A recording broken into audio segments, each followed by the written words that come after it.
Hello बच्चों। I hope so आप लोग सभी के सभी खुश होंगे और प्लीज पढ़ाई में फोकस कर रहे होंगे। देखो बच्चों, पढ़ाई करना इंपॉर्टेंट है अपने लॉकडाउन के दौरान में। तो आप लोग प्लीज, उम्मीद करता हूँ कि घर पे जो है फोकस कर रहे होंगे। और आज की वीडियो के अंदर हम बात करने वाले हैं अपने डिफरेंस की, balance of trade and balance of payment की। लास्ट क्लास में मैंने आप लोगों को बैलेंस ऑफ ट्रेड और बैलेंस ऑफ पेमेंट में डिफरेंस बताया, मतलब कि वो बताया था कि दोनों क्या क्या चीजें होती। तो रिवीजन के लिए सुन लीजिएगा। बैलेंस ऑफ जो पेमेंट होता है वो इकोनॉमिक ट्रांजेक्शन्स का, यानी कि दो देशों के बीच में पैसों के लेन देन की ट्रांजेक्शन जितनी भी होती है उसको सभी को रिकॉर्ड करता है, उसको हम बैलेंस ऑफ पेमेंट बोलते हैं। जबकि बैलेंस ऑफ ट्रेड में क्या होता है, सिर्फ और सिर्फ इंपोर्ट और एक्सपोर्ट ऑफ विजिबल आइटम जो गुड्स होते हैं केवल। जबकि बैलेंस ऑफ पेमेंट में क्या आते हैं, गुड्स एंड सर्विसेज दोनों आती हैं। जबकि जो इसमें बैलेंस ऑफ ट्रेड में होता है सिर्फ इंपोर्ट ऑफ एक्सपोर्ट होता है। डिफरेंस होता है उन दोनों का कि कितना गया और कितना आया। तो उसी के बारे में थोड़ा सा डिफरेंस है, तो समझना है डिफरेंस क्या होता है।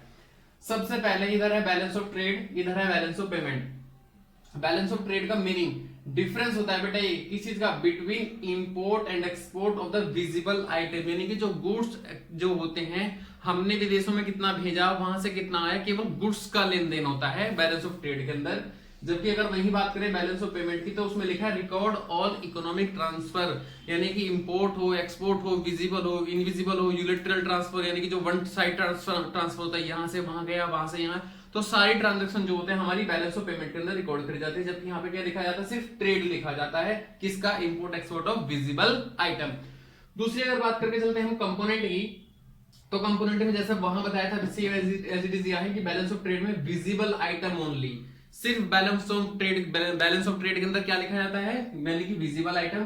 जबकि बैलेंस ऑफ पेमेंट में क्या लिखा जाता है, दोनों चीजें, विजिबल हो, इनविजिबल हो, गुड्स हो, सर्विसेज हो, लेन हो, देन हर चीज को हम लोग यहाँ पे रिकॉर्ड करके चलते हैं। फिलहाल कैपिटल ट्रांजेक्शन, बेटा आगे बढ़ने से पहले ये तो जान लो कैपिटल ट्रांजेक्शन होती क्या चीज है। देखो बच्चों, जैसे एक कंपनी की बैलेंस शीट है, प्रॉफिट एंड लॉस अलग अलग बनाए जाते हैं, तो कुछ इसी तरीके से हर देश जो है अपनी एसेट्स, लायबिलिटी और इनकम, फायदे जो है पूरे साल रिकॉर्ड करके चलता है। तो अगर कोई भी ट्रांजेक्शन किसी देश की बैलेंस शीट में आप लोग को हिट करे, चाहे लायबिलिटी कम हो, कैपिटल आइटम होता है, चाहे आपकी लायबिलिटी इंक्रीज हो, चाहे एसेट्स घटे बढ़े, तो अगर कोई भी कैपिटल ट्रांजेक्शन है तो वो बैलेंस ऑफ ट्रेड में नहीं लिखा जाएगा। क्यों? क्योंकि ट्रेड नाम ही क्या है, ट्रेड, व्यापार करना, और व्यापार के अंदर कच्चा माल भेजना, कच्चा पका हुआ माल लेके आना, कुछ इसी तरीके से हमारा अपने देश को चलाने के पर्पज से, इकोनॉमिक ग्रोथ को बढ़ाने के पर्पज से जो ट्रांजेक्शन करी जाती है उनको हम लोग नॉर्मल ट्रांजेक्शन बोलते हैं, और वो हमारी जो है बैलेंस ऑफ ट्रेड में लिखी जाती है। जबकि कोई भी कैपिटल ट्रांजेक्शन हमारी बैलेंस ऑफ ट्रेड के अंदर लिखी नहीं जाती। वहीं अगर बात करें बैलेंस ऑफ पेमेंट के अंदर, तो यहाँ पे तो आप लोग की चाहे नॉर्मल ट्रांजेक्शन हो, चाहे रिवेन्यू नेचर का कोई ट्रांजेक्शन हो, कैपिटल ट्रांजेक्शन हो, तो हर ट्रांजेक्शन जो है हम लोग यहाँ पे लिख के चलते हैं। यहाँ पे कोई दिक्कत वाली बात नहीं, यानी कि इसके अंदर तो पूरा संसार रिकॉर्ड कर लिया जाता है, कहने वाली बात ये है। अब अगर बात करें स्कोप की, तो इसको बैलेंस ऑफ ट्रेड का नैरो, मतलब छोटा है, यानी कि ज्यादा चीजें नहीं आती, लिमिटेड चीजें आती हैं। विजिबल आता है, केवल इंपोर्ट एक्सपोर्ट आता है, केवल बैलेंस ऑफ ट्रेड के अंदर जो होते हैं रेवेन्यू आइटम आते हैं। जबकि जो इसका कॉन्सेप्ट है वो वाइडर है। वाइडर मतलब कि हर चीज इसके अंदर जो है वो रिकॉर्ड करी जाती है, चाहे कुछ भी इसके अंदर कॉन्सेप्ट हो। बच्चों लास्ट इंपोर्टेंट जो बात है वो बात ये है हमारी सेटलमेंट की। सेटलमेंट, एडजस्टमेंट, सेटलमेंट का मतलब दूसरा नाम होता है एडजस्टमेंट। वो क्या होता है कि डिफिसिट अगर बैलेंस ऑफ ट्रेड हमारा नुकसान शो कर रहा है, बैलेंस ऑफ ट्रेड अगर हमारा नुकसान शो कर रहा है, तो उस नुकसान की भरपाई के लिए हम बैलेंस ऑफ पेमेंट को अपने उधर से बुला सकते हैं। मैंने कहा भैया आओ और हमें थोड़ा सा फायदा पहुंचाओ, तो बैलेंस ऑफ जो पेमेंट होता है इसके नुकसान की भरपाई कर सकता है। बैलेंस ऑफ ट्रेड अपने नुकसान की भरपाई बैलेंस ऑफ पेमेंट से करवा सकता है। लेकिन अगर बात करी जाए बैलेंस ऑफ पेमेंट की, तो deficit balance of payment can never adjust with the BOT, यानी कि जो है अगर balance of trade, balance of payment के अंदर कोई नुकसान निकल के आता है, तो वो नुकसान कभी भी जो है हमारा बैलेंस ऑफ ट्रेड के साथ में एडजस्ट नहीं हो सकता, क्योंकि balance of trade balance of payment का छोटा सा पार्ट होता है। Balance of trade balance of payment का छोटा सा पार्ट होता है। बड़े में से छोटे को एडजस्ट कर सकते हैं, जबकि छोटे में से बड़े को एडजस्ट नहीं कर सकते। अब एक चीज और है भाई कि component of balance of payment जो है करंट अकाउंट क्या होता है, तो करंट अकाउंट समझते हैं जो। तो बच्चों उसी के आगे जो हम बात करते हैं कैपिटल अकाउंट और करंट अकाउंट की, तो कैपिटल अकाउंट जो ट्रांजेक्शन्स कौन सी होती है और करंट अकाउंट जो होती है वो कौन सी होती हैं, तो उन दोनों के बारे में बात करेंगे। देखो बच्चों, सबसे पहले कैपिटल क्या होते हैं, जैसे कि मैंने आपको डिफरेंस के अंदर बताया था कि वो सभी ट्रांजैक्शन यानी कि all transaction which hits the assets and liability of a country. जब कोई देश अपनी बैलेंस शीट बनाता है और कोई भी ट्रांजैक्शन अगर होती है और वो ट्रांजैक्शन किसी भी देश की एसेट्स घटाना बढ़ाना या लायबिलिटी को घटाना बढ़ाना, अगर कुछ इस टाइप की कंडीशंस होती हैं तो उन सभी ट्रांजैक्शंस को हमें क्या हम क्या बोलते हैं, कैपिटल अकाउंट ट्रांजैक्शन बोला जाता है। जबकि उसके एग्जांपल क्या है, बोरोइंग और लैंडिंग, या तो हम किसी से उधार लें किसी देश से या किसी को उधार दें किसी भी विदेश में, तो वो ट्रांजैक्शन सीधी सीधी मेरी कहां हिट करती है, हमारी बैलेंस शीट में जाती है, जहां पे हमारी फायदे मतलब कि जितनी एसेट्स और लायबिलिटी शो करती है वो सारी चीजें वहां जाती है। इन्वेस्टमेंट, चाहे कोई विदेश का पर्सन इंडिया में इन्वेस्टमेंट करे या यहाँ का पर्सन वहां इन्वेस्टमेंट करे, तो जो हमारी इन्वेस्टमेंट होती है वो हमारी जो है एसेट्स और लायबिलिटी का पार्ट माना जाता है।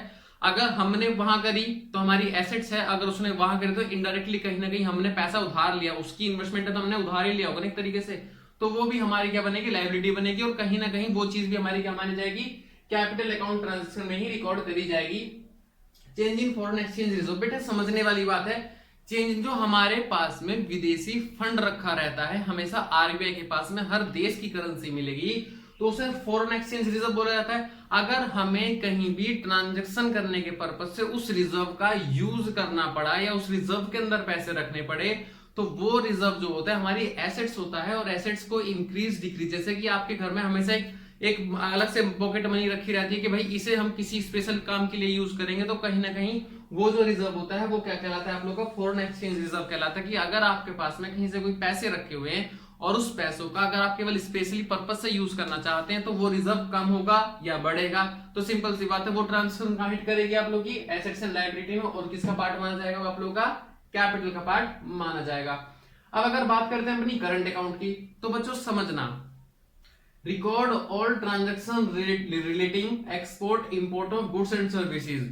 वो अगर मैं केवल यहाँ पे वर्ड का यूज करूं गुड्स एंड सर्विसेज, क्योंकि दोनों की दोनों ही जो होती है हमारी करंट होती है, यहाँ पे मैं केवल गुड्स इसलिए यूज नहीं कर रहा हूं क्योंकि वो केवल बैलेंस ऑफ ट्रेड के अंदर यूज किया जाता है, जबकि जो सर्विसेज होती है हमारी बैलेंस ऑफ ट्रेड से अलग हटके बैलेंस ऑफ पेमेंट के अंदर आती हैं। क्योंकि बैलेंस ऑफ पेमेंट के अंदर जो होती है वो दो ट्रांजैक्शन रिकॉर्ड करी जाती है, करंट और कैपिटल दोनों ही, तो ये डिफरेंस उसका है, बैलेंस ऑफ ट्रेड का नहीं है।